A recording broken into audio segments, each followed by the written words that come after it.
We're going to prepare to resume the last portion of our event. So please take a moment to watch this message from our sponsors, BF&M. BF&M is proud to be a key sponsor for this year's Mental Health Conference.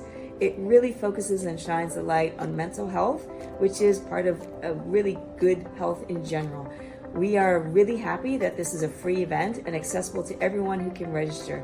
And we've seen quite a bit of uptake in claims around mental health as people recognize the importance of mental health and go seek help, seek treatment, which we want people to do. So again, BF&M is really proud to be a leader in this space to advocate for good mental health. Yeah, and mental health is a key component of BF&M's Live Well program.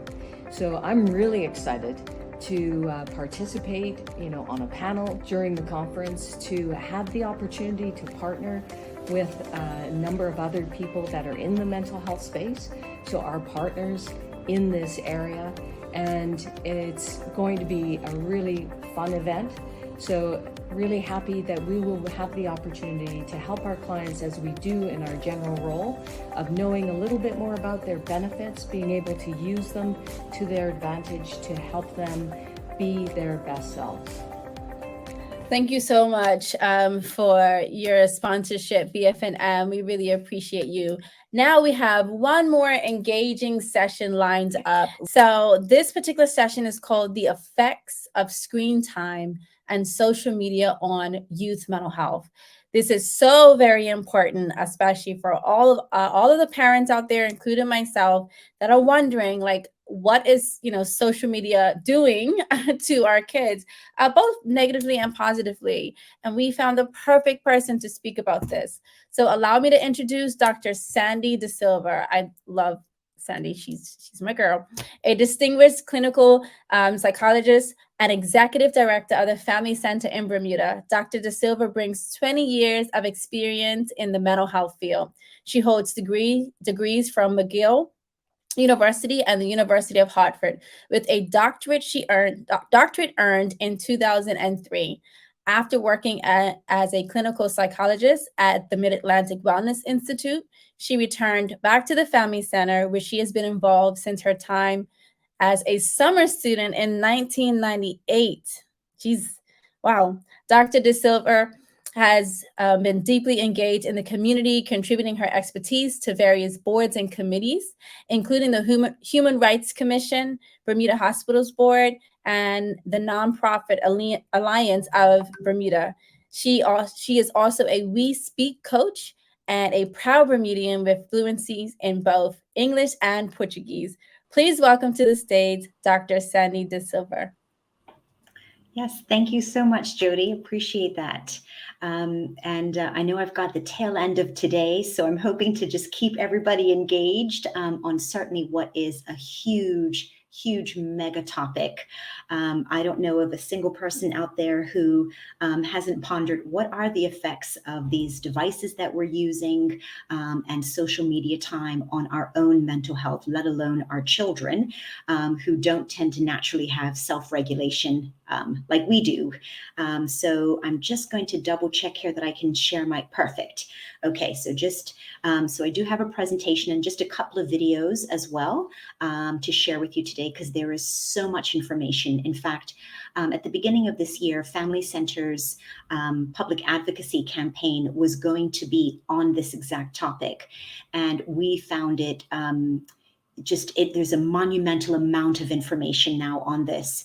And so for today, what I've done is just sort of brought the most relevant and latest research on this topic, as well as also what has been the repeated same findings as well. So what are the findings that have been repeated enough that we know we really have to pay attention to this? So I will get started. So what are some of the common questions that come up when we think about the impact of social media on young people today and on how it may impact their mental health? So what you hear adults saying all the time, it's teachers, it's parents, it's guardians, it's grandparents saying, this has got to be affecting their sense of self. And does social media addiction actually exist? And can it affect mental health? Can social media actually promote self-harm? Does being on smartphone devices affect social skills of our young people? And is there sleep loss associated with this? And then how does this then affect mental health? Are some individuals more susceptible to mental health effects from social media than others? And how do we then use all of the information that has been gathered about this to actually best support young people? So those are some of the questions that I will be touching base on throughout this presentation. Okay, so, and actually I've clicked too far, so if we can please play video 1.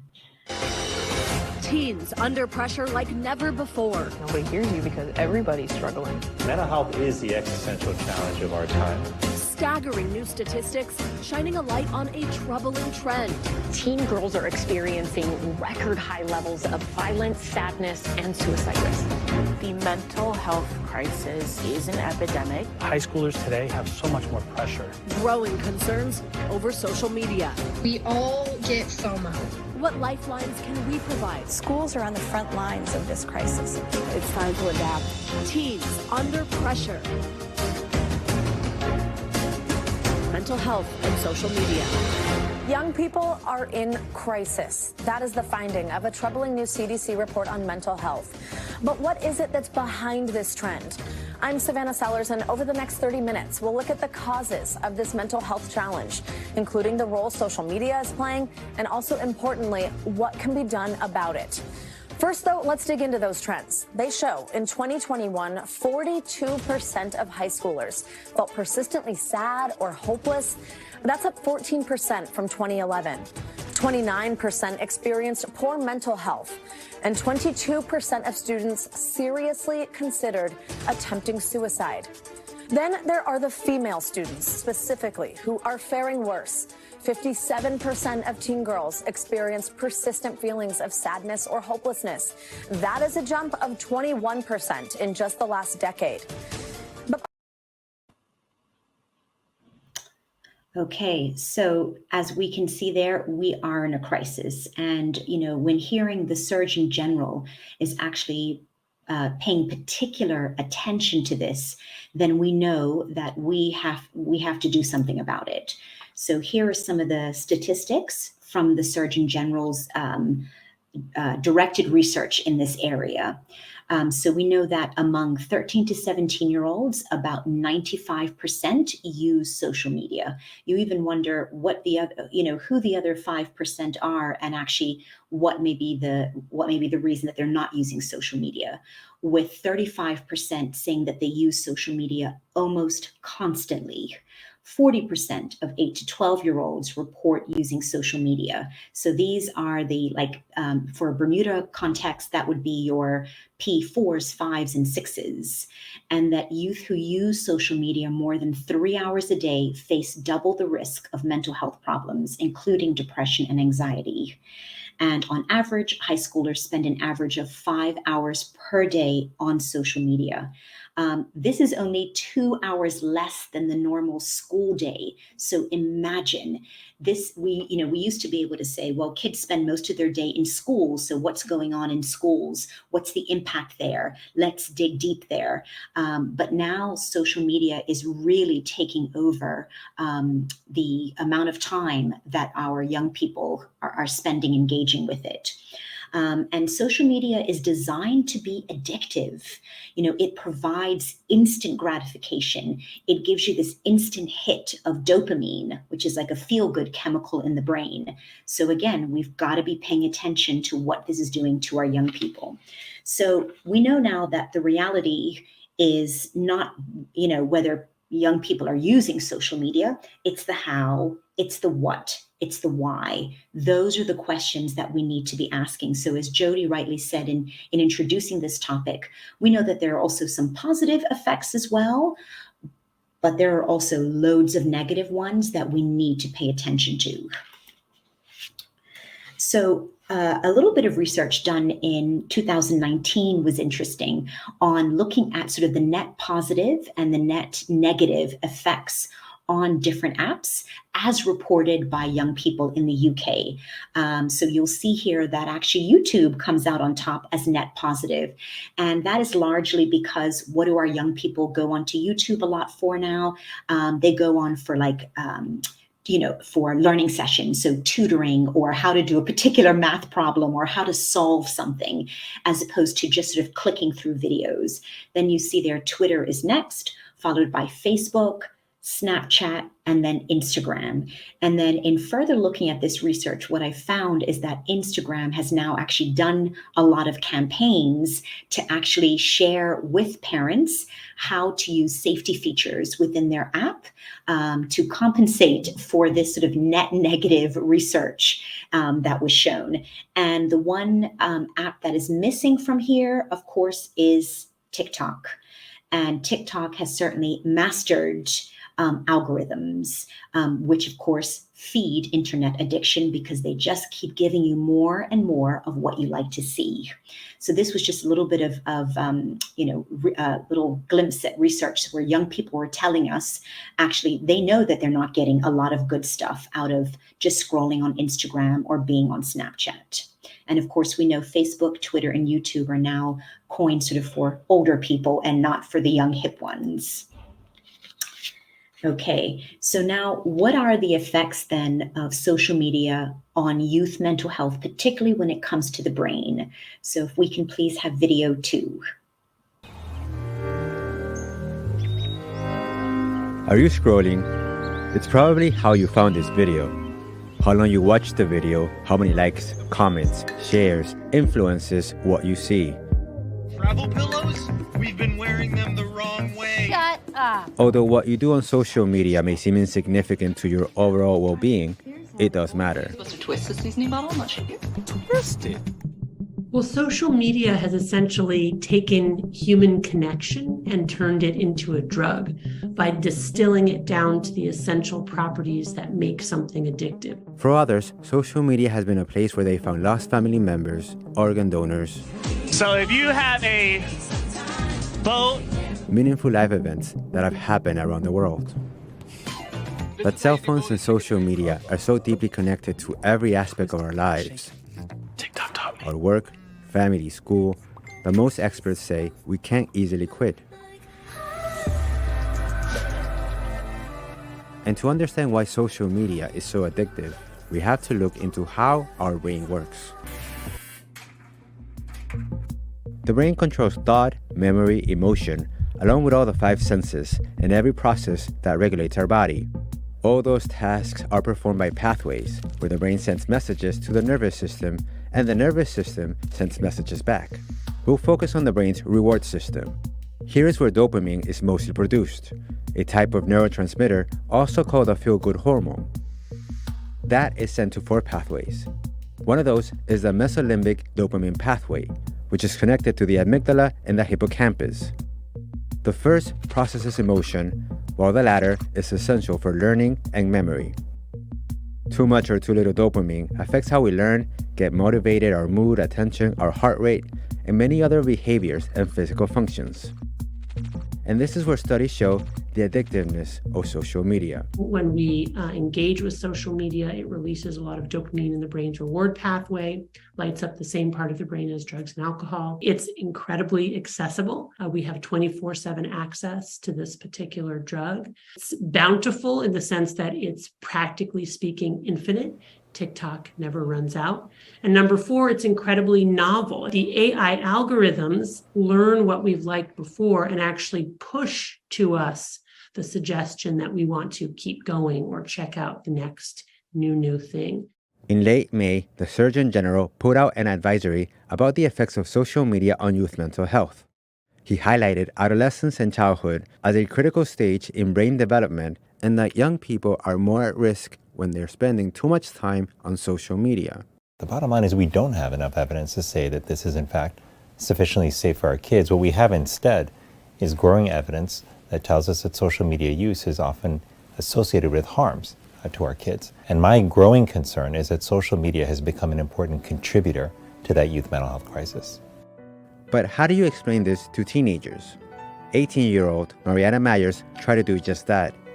She animated a visual essay named Nomophobia, or Nomobophobia, for her English class in Arizona on what it looks when you're addicted to social media. The idea of the video was kind of a cautionary tale as to saying how technology, smartphones in particular, and social media can be great. It can be a great tool, a way to connect, but it can also lead to overuse, and overuse can lead to a lot of negative consequences. Meyer's video is now part of a lawsuit in her home school district, which is suing Meta, Snapchat, TikTok, and YouTube for creating what they say is a health crisis among America's youth. Although similar lawsuits have been filed across the country, like in California and Washington, access to social media is everywhere. Dr. Limke says moderation is key. She then recommends a dopamine fast and to become aware of the 3 C's: control, compulsion, and consequences. If we're using it in an out of control way, if we're using it in an automatic, compulsive way that we can't stop even when we want to, and if we're having consequences as a result of our use, we really have to take a hard look at that behavior and try to make it change. Similar to what Miles Crawford and Charlene de Guzman show in their short documentary, I Forgot My Phone.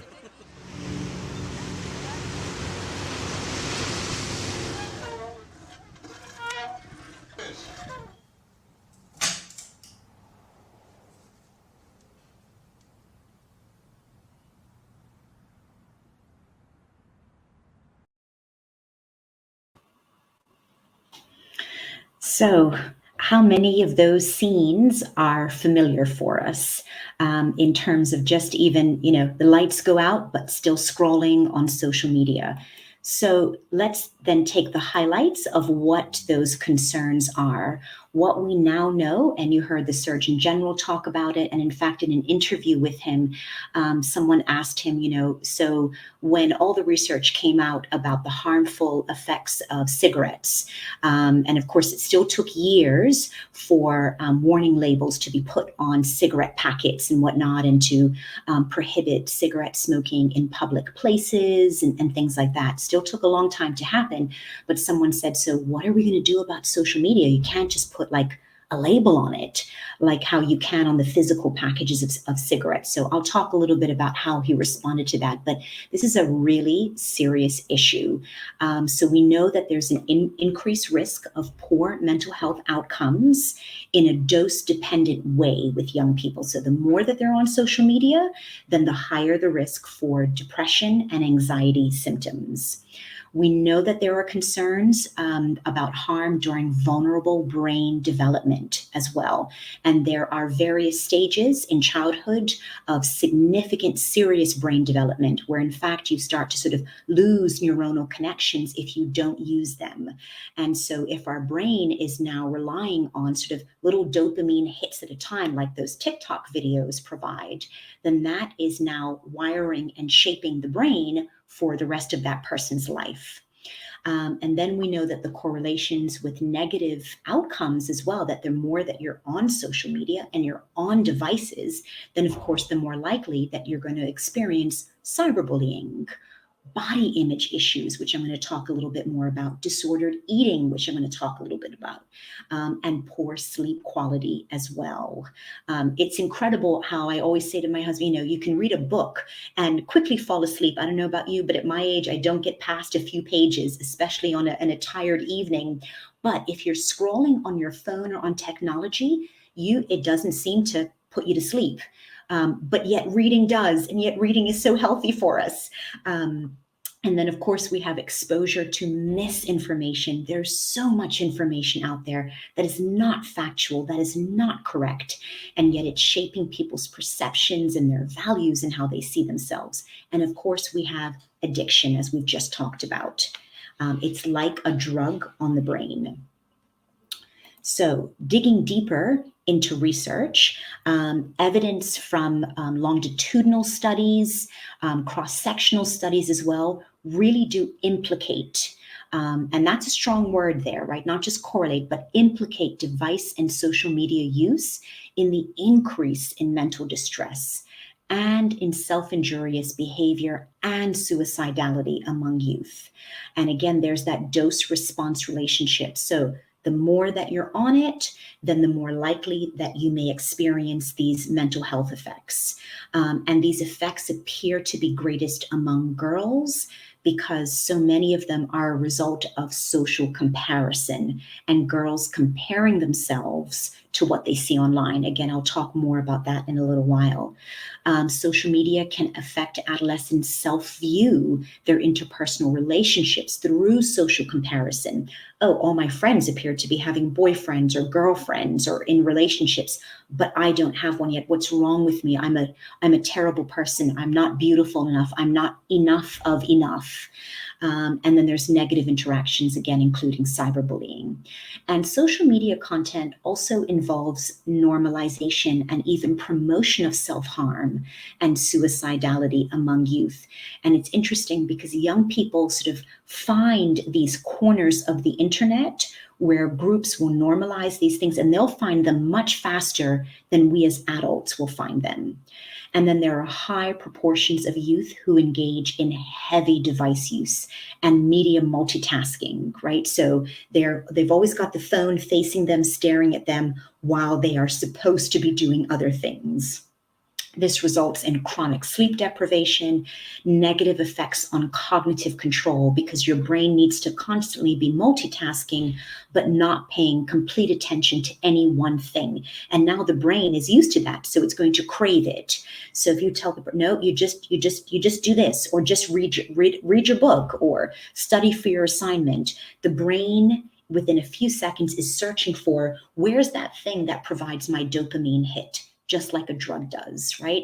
So it affects academic performance and social and emotional functioning. Again, I can't say it enough. This is a really serious issue that we have to pay attention to. So the people who are going to teach us the most about, though, how do we impact change is going to be the people affected by it. So we need to listen to the youth voice and ask them, what do they think is going to help, or how do they think that if this affects them? And it's interesting, I think young people in their vulnerable moments, they will sort of admit that, yeah, they're on it quite a bit. It is affecting them in some ways. And then other times when it's no longer convenient to sort of say, this affects me, they let it go. I've got 2 daughters at home, and they often say to me, Mom, you blame all of our poor choices or bad behaviors on being on our phone, when maybe it's not always about that.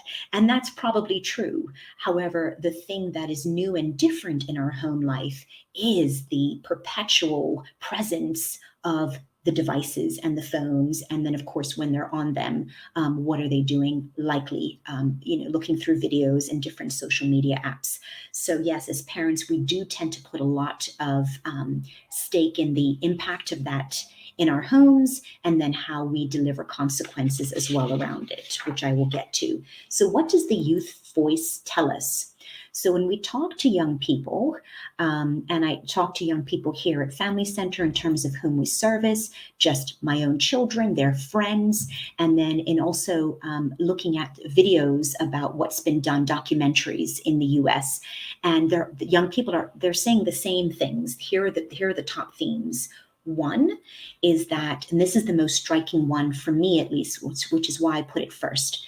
There's this fear of telling an adult about something private that may be negatively affecting them during their social media use.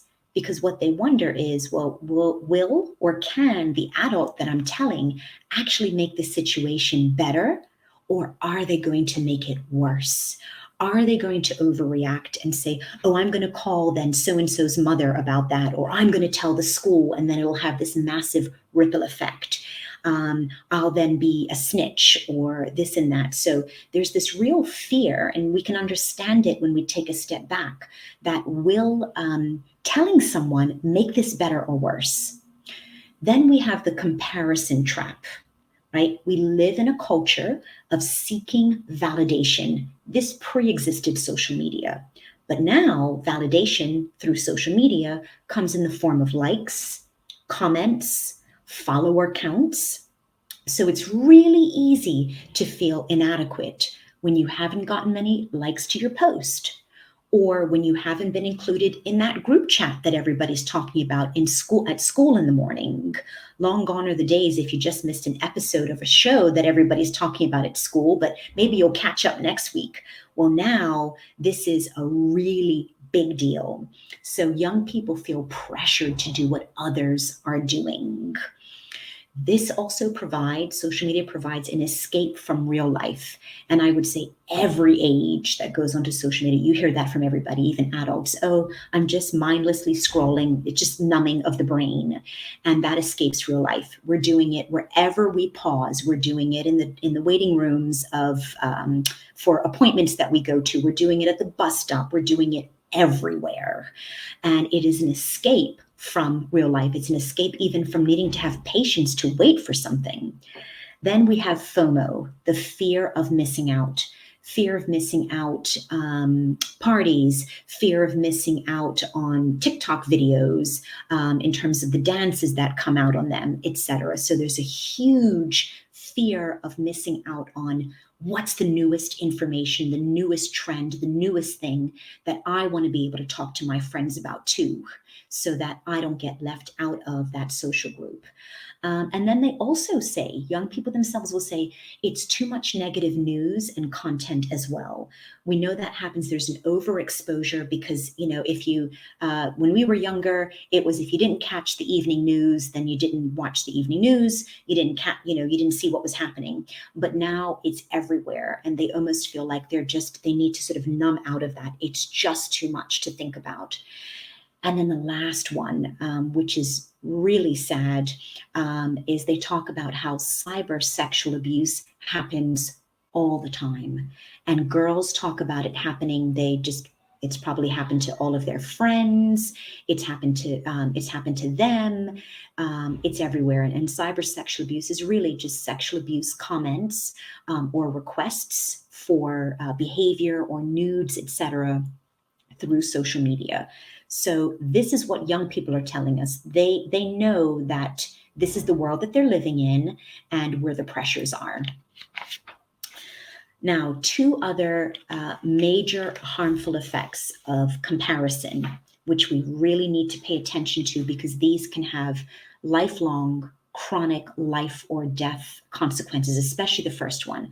So body image comparison. So there's a close to 200% rise in admissions for eating disorders in youth age 10 to 21 and a half years old. That is huge.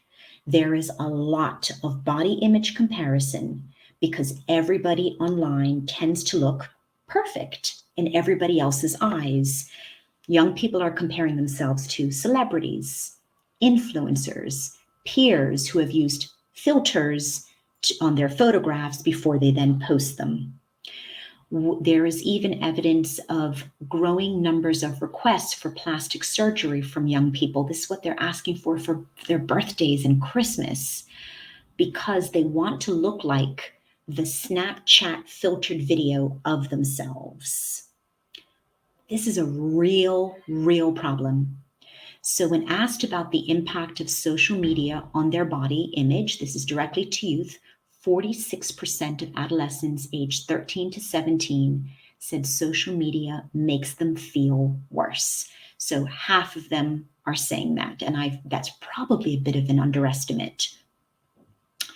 So of course, we need to pay attention to that. And then we have symptom comparison, where young people are actually starting to self-diagnose based upon generic ads targeting disconnected youth.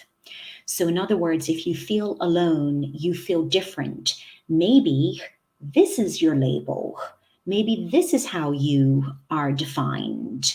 And there is an increase. So what pointed to the need to do research in this area was this increase in the number of young people believing that they could be autistic based on TikTok videos and ads they saw with no clinical evidence that they that they were on the autism spectrum. And so there's more research being done in this area. And so young people, coming home, I believe I have this, I think I have that, because they're reading all of the symptoms, but not just that, they're seeing videos, and people are targeting, they know exactly what to say to young people who do feel disconnected. Okay, so after all of that negative and the stuff that really just sort of perks us up to pay attention, what are some of the benefits of social media use before we also just go into then what are we going to do about this? Because we know that just pulling phones away and devices away is also not the answer, because in fact, even so much of our young people's education is coming through their laptops and technology is being used. So we all have to be able to adjust. So what are the benefits? We know that young people, young and old, in fact, do find positive communities that they can feel connected to, especially that maybe share a common situation that they've gone through, so they feel connection. They have built friendships online, and so they actually feel more acceptance. They are people who feel more support and actually find ways to be more creative because they found like groups of people that share their same creative spark in this area that maybe they didn't have with people in their neighborhood or in their school. And so the second piece of evidence that we've seen is positive content actually related to race for adolescent girls of color. And so just girls seeing more people doing different things in life that look like them. And so that has provided actually positive benefits, the research has shown. And then number 3, potential for promoting help-seeking behaviors. Because of course, there's also a lot online that's about saying, if you feel this way, reach out for help. Call someone, talk to someone. We know a lot of people have initiated mental health care because they realize they're not taking care of themselves very well. Their mental health is compromised because they have seen information online. And so we know that there is a supportive network that is out there and support groups, and particularly for individuals that feel marginalized or different or don't know how to connect with the people that are immediately around them, again, in their home setting, neighborhood setting, school setting, sports setting, whatever it is, and they may find that connection online. So we don't want to discount the benefits of social media use because it is here to stay. We need to know how to put limits on it, but it's not going away. So what do we do now? We must work collaboratively with youth and their families using open, non-judgmental and developmentally appropriate approaches, of course, to reduce potential harm. So what limits and rules and conversations we have with the 6-year-olds and the 8-year-olds and the 12-year-olds, they all differ, and as they get older as well. And it's really important to not just have one blanket approach to how we want to address this in schools, across the year groups, in our homes, and in other settings where we work with young people, because they are different ages, and we also need to teach them different self-regulation skills. So for example, we know that putting on privacy features for on young people's devices, so primary schoolers and whatnot, really important, because do they really know how to self-regulate around content that's being pushed to them that is not developmentally appropriate for them to see? But once they actually get to those middle school years, we need to actually teach them how to deal with inappropriate content that comes their way, as opposed to being shell-shocked by it because all they've ever known is privacy features that block it. They don't know what to do with it, and they probably hide it from you. So we need to couple everything that we do with open and honest and non-judgmental conversations with our children. And then there's also a need from a more macro perspective for public awareness campaigns and social policy initiatives that promote nurturing home and school environments to teach resilience in our young people while they navigate the challenges in today's world, so that if they do come across, images that promote, eating disordered behavior that they know that's not for me, like that. I don't even want to join that. That's not my corner of the internet. And they know how to self-regulate and just even turn that off. And maybe they come and tell you about it, but maybe not. But they've actually responded appropriately to it. So what can healthcare professionals then do? So we need to not turn a blind eye to it and actually ask young people all of the questions, the what type of social media platforms are you on? When do you use them? Why are you on them? And how do you use them as well? We need to ask these questions and not be afraid of the answers that we're going to get, because we need to address them.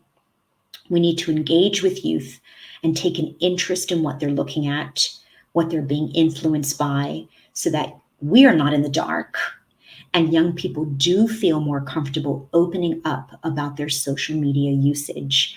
I hear young people say that, one of the things they wish adults would do more of is drop their ego at the door, drop your pride and your ego at the door. When you think that you always need to be right, you need to, have respect in the room, because respect in terms of giving and getting respect for young people sometimes looks a little bit different than it does for adults. They're not saying tolerate disrespectful behavior, but they're saying sort of drop all of that ego and pride that you have at the door, that adults tend to have in terms of we do tend to be right? We know more, we've lived more. It's okay to think like that, but it doesn't always serve us well as adults when we're interacting with young people. And then we need to learn about new apps. We have to stay on top of them. So there's a wonderful website called commonsensemedia.org that actually puts up new apps all of the time to just teach us adults about them, because young people share it with themselves. We're not having these types of conversations as adults, so we need to go and find the information for ourselves. And now the role of parents is critical. And so here are some of the 8 to-dos that we can implement to make a bit of a difference. And I'll share with you about some research when some of these things are in place and how it actually does have a positive impact. And we can undo some of the negative impact, which is fantastic. So social media literacy. Again, we need to approach our children from a place of curiosity and ask open-ended questions, and not just, what are you doing over there? Who are you talking to? What are you looking at? But instead frame it as, oh, that's interesting, or I could hear the video out loud. Oh, what was that about? Or I'd love to hear more, or can you share with me, what you're looking at? Oh, I saw you do that TikTok dance. What video did that come from? So it's not so much about don't start off the sentence with you, but rather ask the question, can I share in this with you? Can we look at this together? It's just that the what you, not that we're just trying to put on kid gloves for everything, but rather any of us get defensive when we are approached like that. And so of course our children will as well. So we want to ensure that we actually proactively talk to young people about, positive online behaviors. Do they know how to have healthy socialization online? Are they using effective self-regulation online? And do they know how to keep themselves safe online? Do they know how to block? Do they know how to not accept followers, people who want to follow them that they don't know? So there's a lot that would be a whole session in and of itself, which is teaching proper online safety behaviors. And I know lots of schools are now teaching that at younger and younger ages in school, which is fantastic. And they have the young people take a quiz. I know my daughters have both done that, and they come home and sort of spit out what are all of the online safety rules. And then I review those with them at the dinner table, maybe once a month or so. So remind me again. So when that happens, what would you do again? Oh, I'm going to block the person. So make it an active conversation. Now, also teaching them to prioritize privacy and boundaries.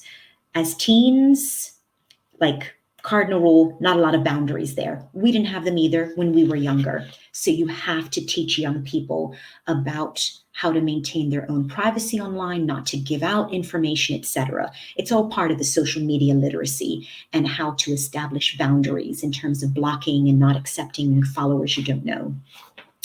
Then we want to enforce good social media etiquette.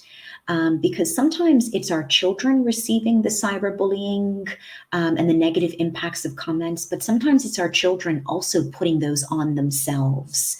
So we need to address it from both ways. What do you do if somebody says something negative to you online, asks you something uncomfortable, pressures you to do something that you know you shouldn't be doing, but also at the same time, don't do that to anybody else. Think about what you're posting before you write something in a group chat or individually or post it. There was a speaker who once came to my daughter's school who said, one of the rules that she uses is for young people is, what would your grandmother think about that before you post it? So that's sort of a good little filter to teach. And then we need to also remember that social media is actually a highlight reel as well. So telling young people, remember that people only put the best of themselves or filtered pictures. They're not going to post the game that they lost. They're not going to post about the party that they didn't attend. They're not going to post about things that didn't make them feel so good. So social media is a highlight reel of all the positives in people's lives, and even sometimes accentuate a little bit.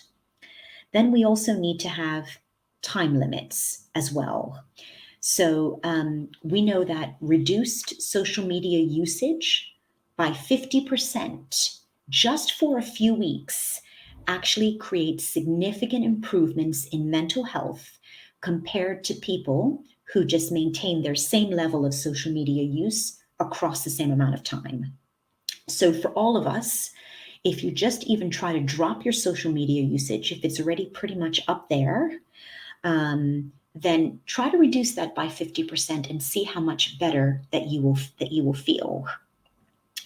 And also, young people are still developing self-discipline. So it's not unusual for them to just be able to spend hours playing video games on social media platforms, etc., and not even realize hours have passed. So work together to determine an appropriate amount of time that your young person should be spending each day. And you can also differentiate between the school days and the weekends, school holidays, etc. We also know that, taking the screens out of their room and putting it in your own rooms at night is so essential during school days, or even weekend days where there's going to be a football game or whatever sport game or something that they're involved in. We know that adolescents need to get at least 8 hours of sleep and maintain regular sleep and wake schedules. And if they don't get that, then insufficient sleep is associated with disruptions to brain development and other emotional problems, and even increases risk for suicide.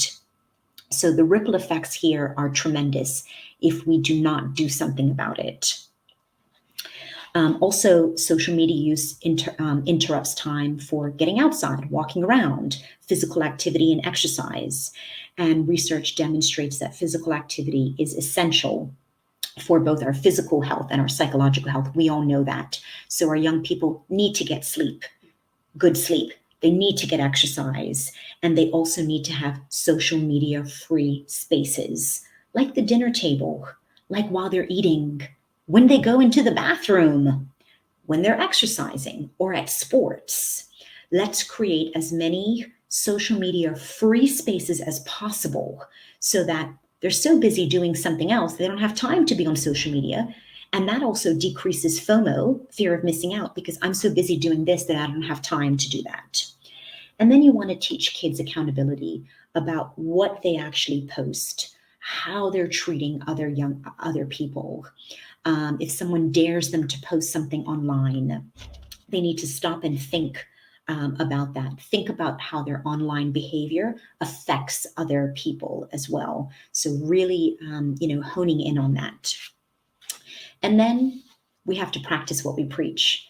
So if we are telling our young people, you know what, when it's family dinner time at the table, no devices, then we need to leave ours behind as well. If during exercise or going for a walk, no devices, leave ours behind.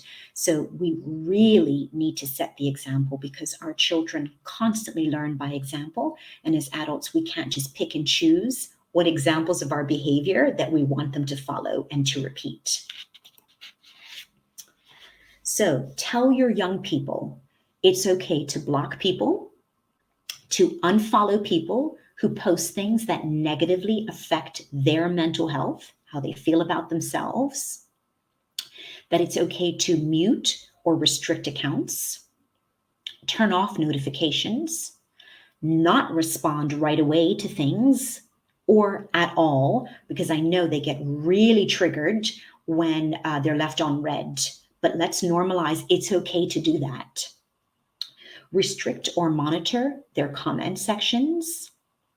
They can ghost people who won't respect their boundaries, and take a break from or even quit social media. It's okay to do all of these things. And even though in the moment they're like, yeah, right. And you're thinking, yeah, right. Like they want to hear all of this. They do take it in, and they will use it even when you have no idea what's going on in the background, where they might have heard a comment. Because remember what we heard earlier from their voices. I don't always know if I want to tell an adult, even if the adult is, and I've got safe adults in my life, because I am scared about whether their response will make the situation worse. I don't know if it will make it better. Now, obviously, there are some things we want them to definitely tell us, but if you give them the tools, then you know that those situations where they fear it may make it worse, that they have the tools within their toolkit to know how to address situations in social media that make them feel uncomfortable. You want to teach them to be aware of the content that instructs them or encourages them to engage in health risk behaviors, such as self-harm, cutting or suicide, or harm to others, or those that encouraged eating disordered behavior. We also want to have them be aware of exposure to cyber hate. So what about those videos that promote discrimination and prejudice and hate, or cyberbullying, especially directed towards marginalized groups, or towards a particular individual as well, because of their identity or allyship with a marginalized group? All of that they need to be aware of, so that they do not engage in that behavior. We would be appalled, hopefully, if we saw our young people engaging in that behavior in front of us with another human being. So that could happen even more easily online. So we need to have these conversations with our young people. When is it time to actually seek help? So you should routinely sort of, screen how you're even feeling about your young person's behavior. Are you seeing signs? Have you been having red flags about their behavior? So indicators of problematic social media use can include a tendency to use social media even when they want to stop, or they realize it's interfering with necessary tasks. They're putting excessive time and effort into it. They start to almost exhibit a craving to use social media, or disruptions in other activities from missing social media. I don't want to go to football anymore, to dance anymore. I don't want to even hang out with my friends. Like, oh, isn't there something going on? Like, or even a school dance. Why don't you want to go? You just want to stay at home and play video games? What's going on there? And then you've got lying or deceptive behavior to retain access to their social media use. So they lied to you about, what's going on, so that you do not take away their device as a consequence, let's say. And then if you start to see a loss or disruption of significant relationships or opportunities because of media use, social media use should not restrict opportunities to practice in-person social interactions, and should not contribute to psychological avoidance of in-person social interactions and opportunities to actually help our young people to grow. So then what are the resources that you can reach out to if you do sense that there is a problem?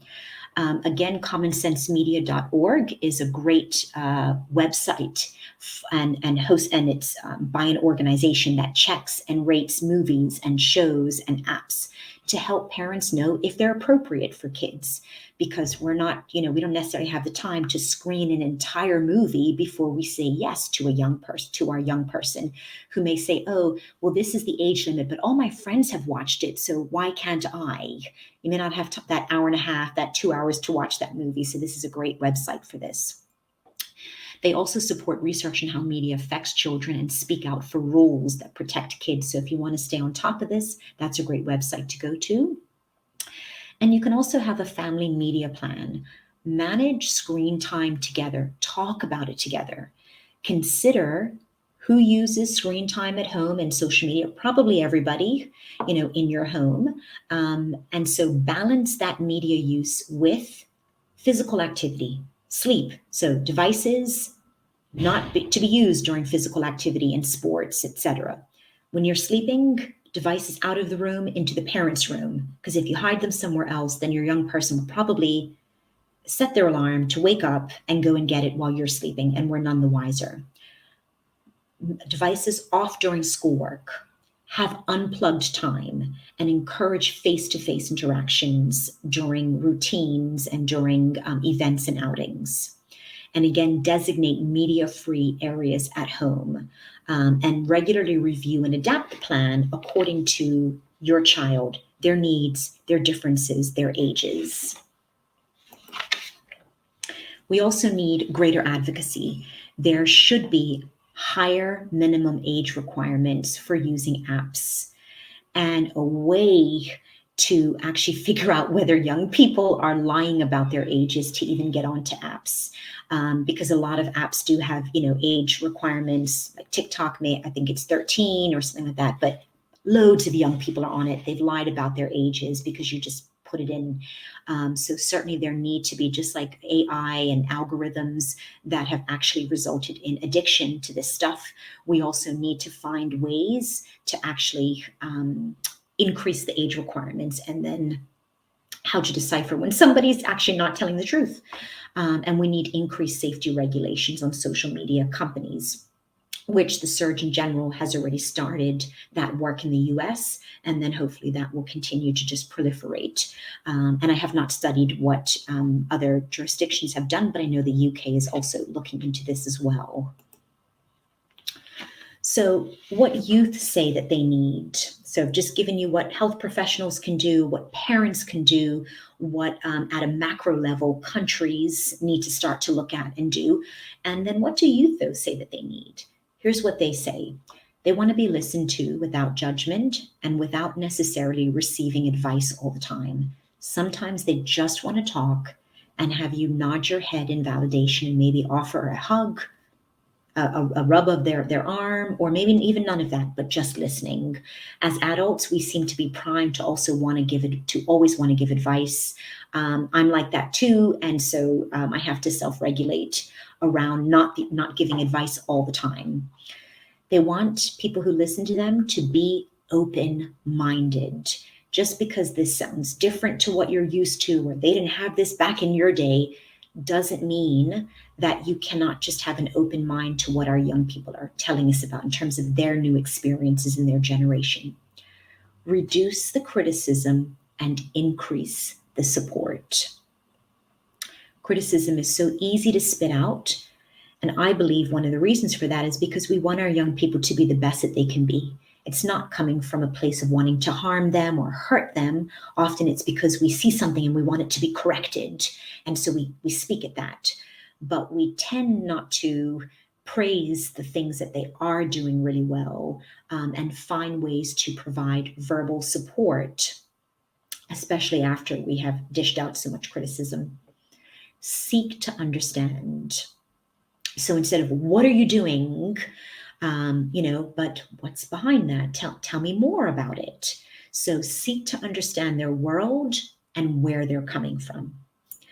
Let go of your adult ego and pride, as I mentioned before. They want connections to bridge the gap between problems and solutions, and not just say, stop doing that as a way to solve the problem. So if they're ready for advice, give them some suggestions about how to deal with something that they have come to you about. And they want to have more trusted adults to connect to. They know that they need this. So, revisiting the common questions that we had at the beginning, that this presentation has tried to address. So we know that social media impacts sense of self through comparison. We know that social media addiction exists because we know how it affects the brain, and it gives you all those dopamine hits that we all love to feel because they are the happy chemicals, the happy hormone in the brain. We know that social media can promote self-harm because it normalizes it as a way to cope with stressors. We know that the use of devices in a dose-dependent relationship does impact poor social skills, and it impacts mental health. We know that the more sleep that is lost due to being on devices and social media, the greater impact that has on the brain, the greater impact that has on mental health symptoms. And some individuals are more susceptible to mental health effects than others if, for example, they feel different. So they're looking for places of connection online. And we've just talked about evidence to better support youth and even what their voice says. So some concluding thoughts. Given the importance of engaging youth in mitigating potential harms from social media, what we don't want to do is just prohibit social media completely. It's out there in the world now, and it does have some social benefits, as described earlier. So the American Academy of Pediatrics actually suggests that online relationships are now a part of typical adolescent development. In fact, for many adolescents today, they don't even know what a world is without social media. Digital interactions are the norm, and the potential benefits of online access to productive mental health information, including literacy about mental health, creativity, self-expression, a sense of belonging, and civic engagement. However, we do need to intervene because young people are not going to automatically self-regulate about this all of the time. So we do need to say, we do need to ask the questions, the what, the why, the how, the when. We do need to have digital-free spaces in our environments. We do need to practice what we are preaching. We do need policies and initiatives aimed at educating more and more people about the harmful mental health effects of social media usage. And we have to be real about this with one another so that we can actually foster youth resilience during this time where technology and social media use is not just going to disappear. So with that, I've concluded my remarks and happy to take any questions in the comments section.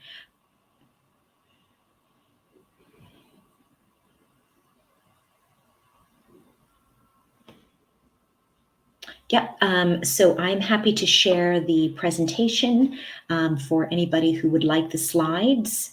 And I'm not sure if it's being pre-recorded. Or not pre-recorded, recorded to show at a later time.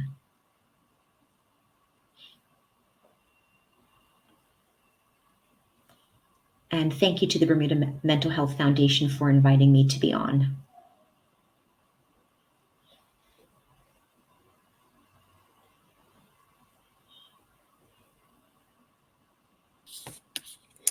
Okay, Dr. De Silva, I mean, this was for me as much as it was for everybody else. I mean, I have two teenage daughters, 19 and 15, and it's such a struggle to get them to see the impacts. And, you know, you feel bad as a parent sometimes for wanting to take it away, but I do know how, and I've seen the difference, especially during COVID, where kids were at home and just on the social media and the constant negative news. And it got to a point where my own daughter, at one point in time, she's 19 now, so when she was 18 or 17, she said, Mom, like, I just go to sleep depressed. I wake up depressed. It's like the world is ending. There's so much negative going on everywhere. And she was consuming nothing but negativity like all day. And she actually took herself off of it for a while. And so this, this was, and now I have a younger one, 15, that is loving social media like all the other kids. So this was very, very helpful to me personally. So thank you so much. I need to call you to talk to my kids. So thank you so much for your time today and all of your insight. I'm sure that and we will, for everyone that's watching, we will be posting these videos and it will be available on our YouTube page. And I'm encouraging every mom, dad out there, or even child that's tuning in, to share this information, because communicating in this way has been just extremely helpful. So thank you so much. Yeah, you're welcome. And I did see just 2 questions, and thank you everybody for the positive comments. I think it was Eric Bean in terms of the schools. So Noah, this is actually just pulled together for the Bermuda Mental Health Foundation conference for the first time. But I would be more than happy to actually present at the schools, and certainly at Family Center, we get asked to share information on relevant topics all the time. So our hope is that we will talk more about this with the schools. And then I remember there was a question as well about how do you set time limits. So if you go on, there's also great websites in terms of sort of just ages and knowing your child in terms of time limits. So for example, with my now just 13-year-old, for me, each evening, it's only half an hour because it's also who she is. I feel, and she does so many other activities. So it's also about knowing your child as well as actually getting some guidance around ages and suggested time limits based upon the research. That is easily found online. Yes, it was Teresa Roque. But you can also reach out to me at Family Center if you are unable to find that information, and happy to share it with you. Awesome. And then there's also some technical ways to do that as well in the settings of these apps. And I don't know much about Android users, but particularly with like iPhone users, they have a lot of really great settings where you can restrict the time that your child, or even yourself. I think I need to do this for myself, not so much of social media, but just work in general.